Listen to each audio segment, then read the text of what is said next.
The Rock and Cody Rhodes, hard time, because this is what happens when you with the final boss. The Rock's heel turn has done it again. WrestleMania 40 has broken WWE's all-time gate record in one day. On top of that, viewership is higher than ever and the story has hit a peak with everyone being invested. And it's gotten so good that we would have thought that WWE has gone back to the Attitude Era. What year is it? But why is The Rock being credited for the majority of it? Well, just like his feud with Stone Cold that broke every record and eventually helped kill WCW, history is repeating itself as WWE is slowly killing AEW with the success of the Bloodline story. And to no surprise, AEW's viewership is tanking and no one cares, nor are the fans buying tickets to fill up the stadium. This is very reminiscent of the Attitude Era, where WCW would openly spoil WWF's storyline live on air, but only to have it backfire heavily with the now infamous Mankind segment where 500,000 viewers chose to switch from WCW to WWF. That being said, the reason why The Rock is being called the greatest heel of all time by many is for multiple reasons right now. For one, the way he's delivering promos on live TV and even on his social media account is making everything feel too real, which has caused everyone to lock in. Are you kidding me?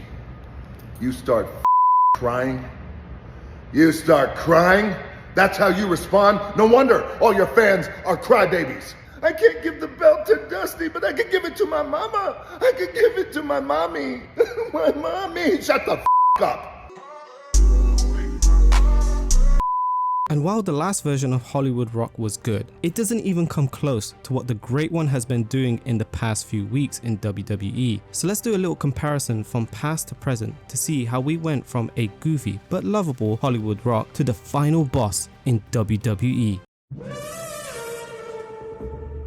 The Rock debuted his Hollywood persona all the way back in 2003, and when the fans got the first glimpse of him, they all knew that this new heel persona would not be a serious one. Instead, The Rock was going to rely on comedy segments, and the run itself was good, mainly due to the fact it relied on The Rock's greatest strength is his ability to shred his opponents with his words. Oh, The Rock gets it. The Rock loves Hulk Hogan too. Whoop-de-doo, look at me, Hulk Hogan.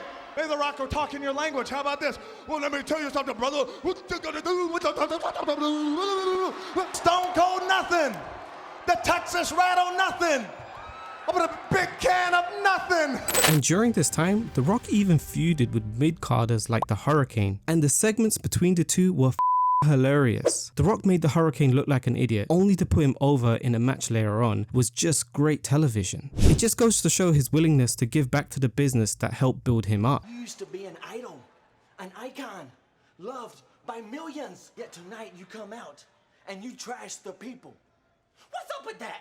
Who in the green hell are you? And this version of The Rock also made Goldberg look somewhat good, and we all know how hard that is. More importantly, he went on to have another great match with Steve Austin at WrestleMania 19, which finished an epic trilogy where he finally picked up the win over his most fierce rival. And on top of that, the persona of the Great One introduced us to his legendary rock concerts, and boy oh boy, every single one of them has been phenomenal. The only downside to this heel run was that it was kinda short. More could have been accomplished, but The Rock was slowly transitioning into a full-time actor, something he and WWE always knew was going to happen. But out of his loyalty, he chose to give back to the business that made him a household name. He's a big-time superstar now. He's a multi-million-dollar actor now, but wrestling it's in your heart, it's in your blood. It's something that really never goes away, and I can expect to see Rock trying to sneak in WrestleMania 40.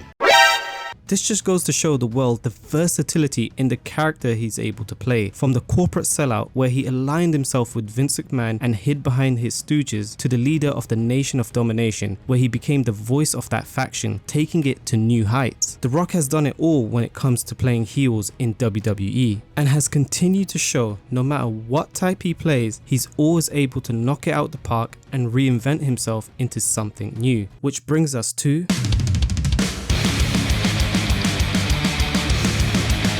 if you ask any fan that grew up watching wrestling, it's safe to say they would easily tell you that the Attitude Era is by far the best. It had a crazy combination of characters, compelling storylines, edgy content, intense rivalries, and a cultural impact. And during this time, The Rock created so many catchphrases that you would catch people in the school, at work, and at home quoting him. The trail blazing, eyebrow raising, jabroni beating.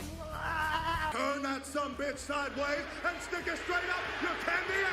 Oh, your roll and shut your mouth. So with its mature TV rating, the willingness to push the boundaries of acceptability with its adult themes and risque content resonated with a broader audience. So if we compare that to what WWE is putting out currently, it's safe to say that we've entered a new version of the Attitude Era thanks to the Great One. For example, ever since 2008, WWE has been a PG product, yet that hasn't stopped Cody nor The Rock from swearing on live TV despite what the networks have to say. And there ain't a man back there that could stop The Rock. It ain't no general manager. It ain't no vice president of who gives a Triple H. It doesn't matter. Rock, I don't think you're a heel. I think you're an Secondly, The Rock wakes up with fresh hatred for Cody. The babyface gimmick wasn't working when he returned, so the Versace shirts made a comeback appearance, and now he's choosing violence every day. The brutality being shown on screen is something else. Usually when building towards a match, WWE will do a contract signing or a brawl out, but what we got on the 25th of March was an absolute banger of a segment as The Rock surprised everyone. And the harsh beating that he gave Cody left him in a pool of his own blood. And we all know bleeding and doing a blade job is a big no-no within the company, as sponsors don't like it. Stop! He's already dead. And while many wrestlers feel like The Rock is getting some sort of favoritism backstage as he's getting away with things that he shouldn't be allowed to, the fans need to be reminded the very same thing happened in the Attitude Era with both DX and Stone Cold when it came to certain segments, as the networks weren't too happy with the amount of profanity being said on the shows back then, and this was the direct response from WWE. We promise there will be less references. Hey, watch your mouths. Me. And credit to the wrestlers, as these type of promos always seem to get more views and attention from the audience as it blurs the line of what is real and what is fake. However, what gives this whole bloodline feud a level of authenticity is that when The Rock finished this beating of Cody Rhodes and the producer said cut, this is how the People's Champion responded. Clear, you stay down. That. Clear, guys. That. You shut your mouth. Clear my ass. How did that feel? Did that feel good? What, just because the show's over, that doesn't mean that this shit stops. The Rock doesn't give a huh? Thirdly, let's talk about the sex appeal and raunchiness of the Attitude Era. While we are still far away from the Sable days or the bra and panty matches, there has been some development from WWE, as their openness when it comes to female superstars performing certain moves has gotten some people wondering.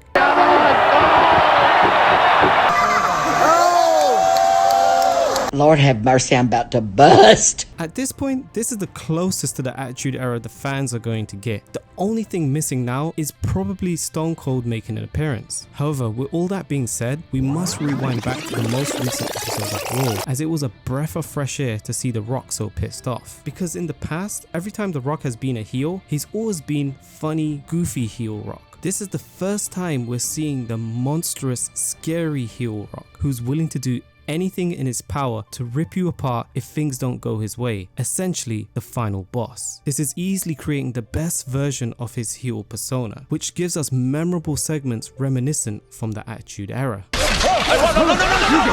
Yourself, you piece of go to hell. No! For life, The Rock and Cody Rhodes are tied, because this is what happens with the final boss. Well, it's safe to say these segments have returned, and we need more segments like this as it feels both real and genuine. And The Rock is giving and will continue to give the fans just that. And I genuinely believe, because of the way things have been developing, this has resulted in sold out crowds on both Raw and SmackDown, which will be the 13th consecutive week of sellouts within WWE. This has also led to more signs in the crowd, crazy pops, blood, legit incredible endings, awesome heels, awesome baby faces. We got it all right now in WWE thanks to the GOAT. Right now, the ratings have skyrocketed because of The Rock. You've set a record for the largest gate in the history of Raw ever. Congratulations. And in addition to all of that, it resulted in everyone stating that The Rock has created one of the best Raw episodes in history. It was so damn good that the fans in attendance were giving it a standing ovation after the show went off air. This shit means something to me, man. You people should be thanking Christ that I am who and what I am because you need me. You need me to save you! The Rock facing Reigns at this year's WrestleMania would have been a massive mistake. What? Especially during a time when Cody Rhodes is being positioned as the next John Cena. So The Rock had to turn heel after Cody rightfully took his main event spot back from the Great One. And the fans played a massive role with the hashtag #WeWantCody going viral. But this played right into the hands of the storytelling with Triple H behind the booking. For example, just take a look at the moment at the press conference. Fans thought it was actually genuine as fiction was blurring into reality. It's out of line. You know it. It's not out of line. How much? Have him talk about it. If you don't fix it, we will. Slap his teeth out of his mouth.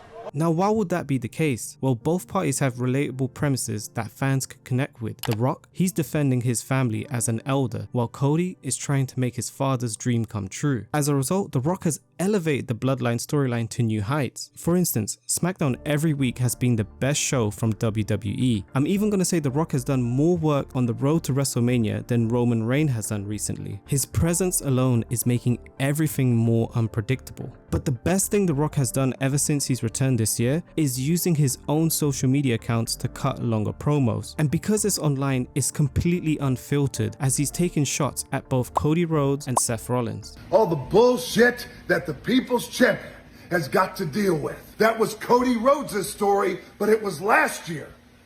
And what happened last year at WrestleMania? Oh, he shit the bed. There's you in front of the world, boy. Slapped the shit out of you. You had it coming.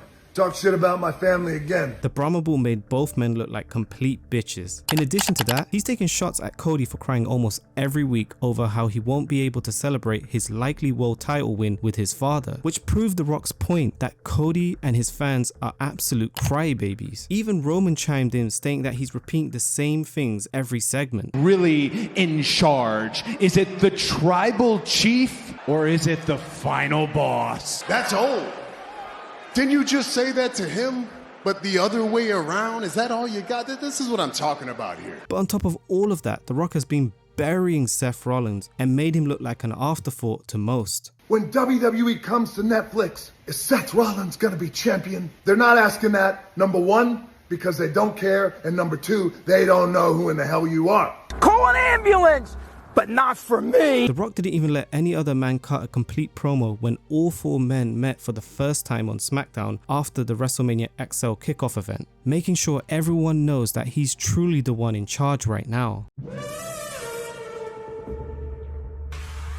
The fact that The Rock is on the board of members of TKO is why I believe he and WWE are so successful right now. He played a huge role in the $5 billion Netflix deal, and it's clear that he has the company's best intentions at heart. So whenever he taunts Seth about taking his world title away from him, it feels real because he's one of the key members of the company and he can make that kind of decision if he needs to. He also begun calling himself the final boss, and it's fitting considering the position he holds in the company. The Rock likes to remind everyone that, and it's not getting stale anytime soon. This means that there's longevity in this story, being very reminiscent of Stone Cold when he was up against Vince McMahon all those years ago. I truly believe when the Bloodline storyline is all done and said, we'll be looking back and calling The Rock the greatest heel of all time. Back in January, I called Nick Khan, our friend, and I said, I have an idea.